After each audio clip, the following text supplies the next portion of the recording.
I'm getting questions every day about the Santa Cruz housing market, and if or when do I think that it will have a downward shift? Will the expiration of the moratoriums and forbearance have an impact on our market? Hi, I'm Shemeika Fox, your Santa Cruz real estate expert. As of February 14th, that's Valentine's Day, the Mortgage Bankers Association said that 84% of people who entered into forbearance are either out of it or working through it to set up repayment plans.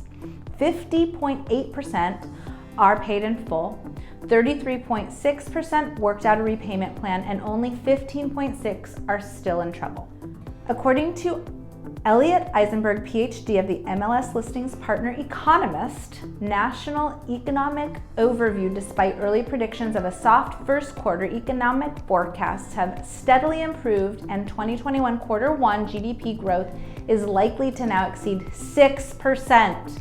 With the combination of the $1.9 trillion American Rescue Plan, improving vaccination rates, substantial pent-up demand from the last year, and sizable amounts of forced savings in the trillions, there is every reason to expect growth of over 8% in 2021 quarter two and 2021 quarter three.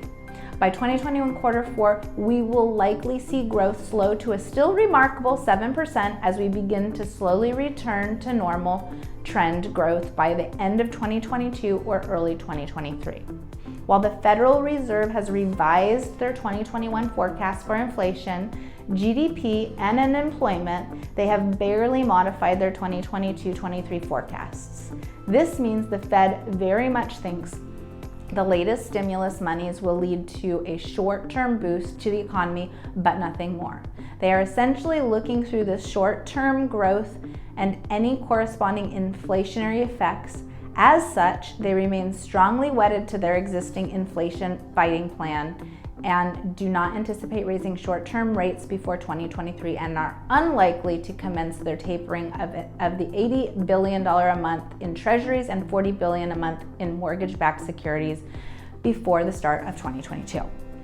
Not surprising at all, but definitely validating what we right here in Santa Cruz are experiencing in our Santa Cruz housing market. According to Dr. Eisenberg, the most impressive single statistic coming from the Silicon Valley is without a doubt the rapid and sustained rise in home prices due to many factors, some of which are largely unique to this region. Across the country, we see homebuyers expressing a desire for more space due to being at home more, as well as the ability to work from home even post-pandemic. However, Silicon Valley is unique in that a higher percentage of employees can work from home here than in almost any other geography. To wit, high-tech firms were early adopters in allowing their employees to work from home and moreover gave them early guidance about future work arrangements. In addition, tech as an industry has not just survived but thrived during the pandemic and thus has benefited more than almost any other sector. As a result, tech stocks have largely outperformed other traditionally strong sectors such as energy, banking, and healthcare. Lastly, the equity performance has been enhanced due to the widespread practice of granting stock options to employees. As a result, the increase in wealth in and around San Jose has been very impressive and has enabled home prices to easily rise at levels outpacing much of the nation. Another factor impacting the local housing market is undoubtedly emigration from San Francisco. While there is no evidence of any wholesale out-migration from the city, there is evidence of a small but meaningful decamping of households to other areas. As noted in a recent article in the Chronicle, net out-migration from San Francisco rose from roughly 17,000 in March through December 2019 to approximately 53,000 over the same period in 2020. Importantly, a sizable number of those 2020 outbound migrations reported a new address in San Mateo at 6,637, Santa Clara at 2,592, and Santa Cruz at 286.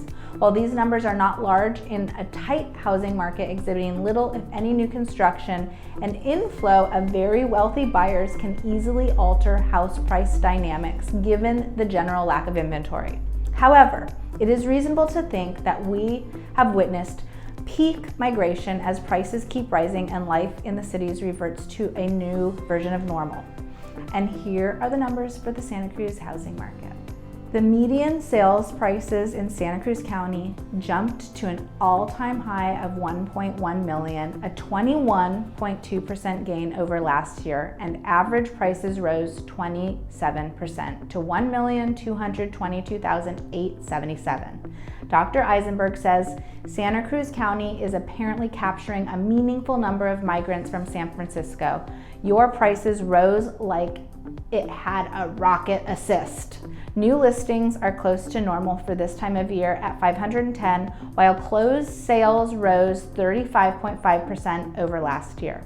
New pending sales are nearly double the level we saw at the end of March 2020 and are at the highest level since mid-2015. Single-family inventories in Santa Cruz County are near all-time lows with just 259 active single-family residential listings. Dr. Eisenberg notes that whereas Santa Cruz County used to be relatively inventory rich compared to neighboring counties, inventory levels have declined to where they are at the national average at 2 months supply of inventory. The sales price to original list price ratio rose this month to 103%, the highest level in recent memory, and average days on market declined to 42%, the lowest Q1 in decades. I hope you found this Santa Cruz housing market update helpful and informative. If you would like more information or to discuss how this market will impact you if you're considering selling your Santa Cruz home or buying a home right here in Santa Cruz, reach out to me for a confidential, complimentary consultation. I'm Shemeika Fox, and I hope you're having a wonderful day. And as always, I'm here to help.